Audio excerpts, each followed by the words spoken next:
Hello, it's me, Christine. Welcome to my little crime corner. We are way up north today in Portland, Maine, where a woman named Pearl Smith worked as a fish packer. This was not an easy job and the pay wasn't great, but this is how Pearl made her living. Portland, Maine, being one of the main fishing ports, made Pearl's job as a fish packer an important one, as the facility was one that shipped crates of fish all around the country. Pearl would frequently end her day at a local bar near the docks where she worked. It was here that she met Bill Bruns, who also lived in the area and worked as a truck driver, driving crates of fish in a refrigerated truck from the facility in Maine to Montreal, Canada. Pearl fell in love with Bill, and they got married in 1986. Bill was 13 years older than Pearl and was Pearl's sixth marriage. Pearl was Bill's fourth. They seemed to get along well, and from the outside, it looked like they had a great relationship. Since they both worked pretty much in the same area, Bill would meet Pearl every day, and they would have lunch together at a small restaurant near the docks. They spent a lot of time together, and their friends always thought of them as a great couple. Pearl was all about her family, and she really loved her children and her grandchildren. So when she didn't show up to a scheduled family gathering that she was planning to go to and was looking forward to going to, her family had become concerned, and Pearl's daughter Elaine reported her missing to police on August 13th, 1991. When detectives arrived at Pearl's home that she shared with Bill, they noticed that everything appeared to be in order and that none of Pearl's clothes, jewelry, or other personal items appeared to be missing. Like, it wasn't obvious that she had taken a bunch of clothes out of the closet and put them in a bag. Like, everything seemed to be in order. Everything looked like it was the way Pearl left it. There was, however, a suitcase on the bed, but it was not packed. Maybe she was planning on leaving, but again, the bag was not packed. Further indication that she did not leave, since she had none of her belongings with her. I am a heavy packer, and there's no chance that I would be able to leave with only my little purse. My purse usually has a purse. The most troubling thing that was left behind was Pearl's black Cadillac, which was still parked in the garage. Elaine said that her mother loved her car and that it was her most prized possession, and that she would never have just run off, leaving her car behind. If she was going to leave, she would have definitely taken her car. Elaine knew something was amiss here. When police talked to Bill about the last time they spoke, he said that the two of them had gotten into a fight and Bill had left to get some Chinese food. He said that when he came home, Pearl was already gone. When asked about her possible whereabouts and his seeming lack of concern, Bill said that he was not worried because apparently Pearl had done this in the past. He said that she would frequently leave for no reason with no notice, for sometimes a week at a time without saying anything to him, and stay with one of her friends. Maybe she was at a friend's house this time. They did have a fight after all, and maybe she just wanted some space. This does beg the question that if she was staying with a friend, why didn't she bring any of her clothes? And did they pick her up? Her car was still in the garage. How did she get there? She certainly wouldn't have walked. Maine is pretty cold, even in the early fall. When looking into other methods of transportation that Pearl might have used to leave town, police called airlines, taxi, and bus services, but there was no evidence that Pearl had used any of these services to leave town. Bill had made a statement that, she probably just left town with one of her exes. She had so many of them. He seemed pretty nonchalant and indifferent the whole time. That's concerning to me. The police chief had agreed with Bill and thought there was nothing more to it. He was like, yep, Pearl must have run off with an ex. She had been married 5 previous times, and this just made sense to him. It was so frustrating because of this accepted scenario, and Pearl was not treated as a missing person. The chief had made a statement to a reporter. She was married 6 or 7 times. She probably just ran off with one of them. And the reporter was like, well, what about Bill, her current husband? Is he a suspect? Or at least a person of interest? Could he have anything to do with this? And the chief said, who, Bill? Nah, I've known him for 20 years. Which, okay, that's not really an answer, but okay. The more time that passed, the more worried Pearl's family became. They had no answers and no further indication of where Pearl might be. Months went by, and nothing. They began to lose hope.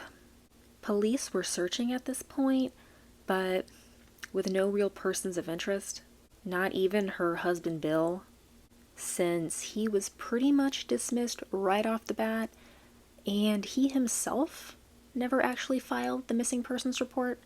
Remember, it was Pearl's daughter Elaine. She filed the initial report and really spearheaded this whole thing. Bill really did nothing. Again, it was very unlike Pearl to not be in contact with her children or friends at all, and Elaine just knew that something was wrong. There was no chance that Pearl would have abandoned her family. Not a chance. And because of this, Elaine had a reason to believe that Pearl was no longer alive. This theory was further supported once she found out that the suitcase that was left on the bed had what appeared to be a blood spatter, and it was in a shape consistent with cast-off from a blow to the head, according to investigators. While interviewing Pearl's friends around town, they had said that she was spending more and more time at her favorite bar after work, and told friends that she and Bill were getting into more and more fights and more frequently, and that she was feeling depressed. She felt like their relationship would soon be coming to an end. As the case began to get more and more attention, through what I believe was a heavy effort from Elaine, news outlets did pick up the story and reported on it, which did generate a lot of tips being called into the local police department. One tip in particular was from one of Pearl's friends, who told police that he thought he had seen Pearl walking alone late at night along the docks, but when this was looked into further, no evidence of Pearl was found in or near the area, and filtering out one by one, none of the tips led police any closer to Pearl. But 6 weeks later, a hiker on the Appalachian Trail in New Hampshire found Pearl's purse. Inside her purse was her driver's license, money, several pieces of jewelry, and things belonging to Pearl that were confirmed as belonging to her by her daughter Elaine. There were also bloodstains found on the outside of the purse. The fact that the purse, although semi-concealed on the trail, was left out in the open, almost as if deliberate, for someone to find. Although Pearl was not there, in the same exact area, another woman had been found murdered there just a few years earlier, and to this day, that case remains unsolved. The case was now considered to be a potential homicide. Because of this, detectives wanted to talk some more to Bill. Same. When they arrived, one of them made the comment to Bill, "Oh, you got a new carpet." And Bill was like, "No, it's the same carpet." And the detective was like, "Oh, did you have it professionally cleaned?" And Bill was like, "No, I just vacuumed it." But one of Bill's neighbors told police that they had seen Bill fumbling with a carpet cleaner, trying to get it up the steps and through his doorway. What an odd thing to lie about. What else are you hiding, Bill? Just admit that you shampooed the carpet. Frustrated, Elaine's suspicion began to grow more and more towards Bill every day. She had confronted him and said, "I know you were the last person to see my mother. What happened to her?" Instead of saying literally anything, Bill just stared at her, saying nothing. "You have been so helpful. Wow, thank you so, so much." At this point, police loyalty was shifting away from Bill, and a cadaver dog was brought in to sniff in and around the home. The dog, whose name was Ray, very good boy, immediately picked up a scent and ran towards the basement. Ray began pawing at and circling an area in the basement's crawl space, and then laid down, indicating that a body was or was once there. Investigators then sectioned off the area that Ray indicated and began to dig. Unbelievably, they found nothing. Aside from Pearl's found purse, this area in the basement was pretty much their only lead. And now that nothing was found, this was definitely a huge setback. Like, where do we go from here? If you recall, we have blood found in two places: the suitcase that was left on the bed and on Pearl's purse that was found on the trail. It was beginning to be more heavily speculated that Pearl's body had been thrown into the ocean, or somewhere along the stretch of road that Bill took on his route every week from Maine to Canada. Bill knew a lot of people who worked on the docks, many who were fishermen, so people thought that maybe he got one of the fishermen to take her body out on their fishing boats and throw her overboard into the ocean. Because his cargo consisted of fish, Bill drove a refrigerated truck. Also, because there were fish inside, blood everywhere. A lot of people thought, wow, what a perfect way to transport a body. During an interview with one of Pearl's friends and neighbors, Deanna, she recalled an instance where Pearl had said to her, "If anything were to happen to me, tell them Bill did it." And Deanna was like, "What kind of thing is that to say?" And she dismissed it until now. Discouraged after the cadaver dog Ray had seemingly picked up a scent in the basement, but the excavation didn't turn up anything, police then obtained another search warrant for Bill's home, and this time they sprayed luminol all over. Why they didn't do this initially, I don't know. But remember, he was good friends with the sheriff, and as far as anybody knew, he wasn't a suspect. Still, I think they should have done this much sooner, considering the blood found inside the home on the suitcase indicated that something had happened here, and if Bill wasn't involved, someone else surely was. Let's get to the bottom of it. Anyway, once sprayed, investigators found evidence of blood on the floor and on the walls, as well as footprints leading away from the living room into the bathroom. There was a clear indication that someone had bled profusely here, and someone else had gone through great lengths to clean it up. Not great enough though, apparently, because we are talking about it right here, right now. On the steps leading into the basement, there were marks left on each step, indicating that someone was dragged down the stairs, and at the bottom of the stairs, there was a 4-foot wide bloodstain. A little further into the crawl space, there was a very large bloodstain, exactly where Ray had initially indicated, right where they dug and found nothing. Maybe dig a little deeper this time, I don't know. When confronted with the overwhelming blood evidence, Bill continued to maintain his innocence and reiterate that Pearl had run off with an ex.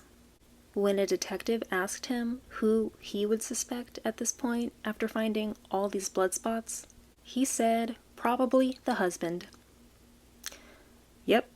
They then asked Bill to take a polygraph test, to which he refused.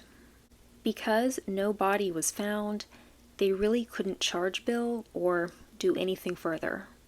The case ended up being stalled.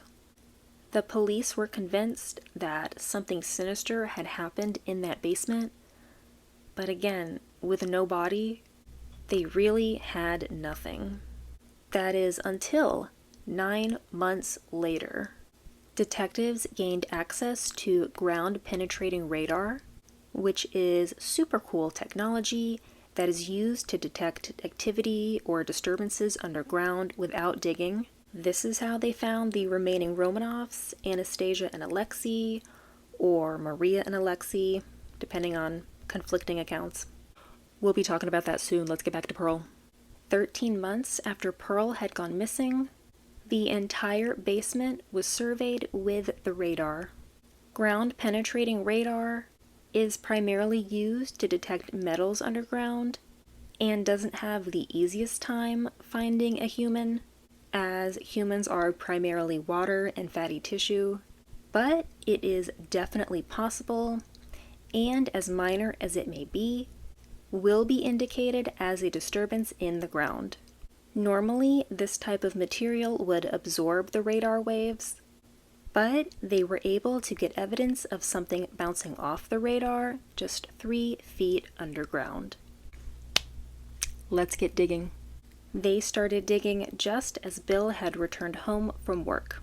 You are just in time, Bill. Bill doesn't even bother going downstairs.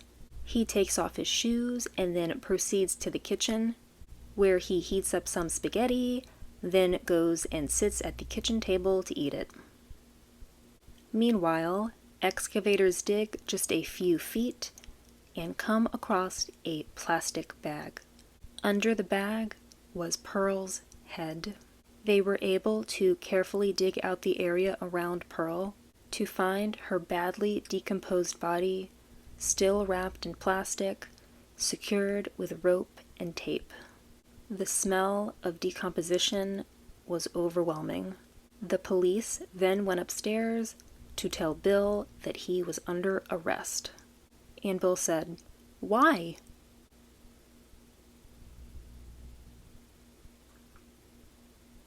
The police said, "For murdering your wife." To which Bill replied, "Murder? That's a pretty strong word." And the chief said, "Bill, that's a pretty strong smell." Bill then had the audacity to ask if he could stay and finish his spaghetti before they took him in. "No, Bill, you can't finish your spaghetti." During Pearl's autopsy, the medical examiner had found 3 small fractures on Pearl's skull, but the skin was not torn. This was an indication of being struck with a fist, which would explain the blood spatter pattern on the suitcase, wall, and floor. Prosecutors believe that their fight had become physical, and Bill hit Pearl 3 times with enough force to knock her out. Bill moved her body to the kitchen, where she bled to death from her injuries. Bill then used 2 plastic bags to wrap up her body, tied it up with the tape and the rope, and dragged her down to the basement, where he dug a 3-foot hole and buried her body. He then drove 200 miles out of the way to New Hampshire to leave Pearl's purse on the hiking trail, where he knew someone would find it and turn it in to the police, which he was hoping would throw them off his trail. At his trial, Bill Bruns pleaded guilty to manslaughter and was sentenced to 15 years in prison. Just outrageous. I'm so annoyed, but I have to finish. Something else the medical examiner had found while performing Pearl's autopsy was that she had terminal cancer. It was estimated that she only had 6 months left to live. I think Elaine said it best, where if Bill was just patient, her mother would have died on her own. Now he's sitting in prison. Bill served his very short time, and as far as I was able to tell, it appears he is still alive, and at 91 years old, he is living in an assisted living facility still in Maine. Just, wow. What do you think about this case? I still can't get over how the police initially just let him off the hook because he knew him for 20 years. I mean, Elaine pretty much worked the hardest to get this solved. And the only one who really showed up for work that day was the cadaver dog Ray. A very good boy. Deserves lots of treats. This was a very, very sad case, but let me know what you think about it, and if you think justice was served. Well, that is all I have for you today. Thank you very much for watching. I hope you learned something, and I will see you in the next one. Bye. Like, just admit that you shampooed the carpet.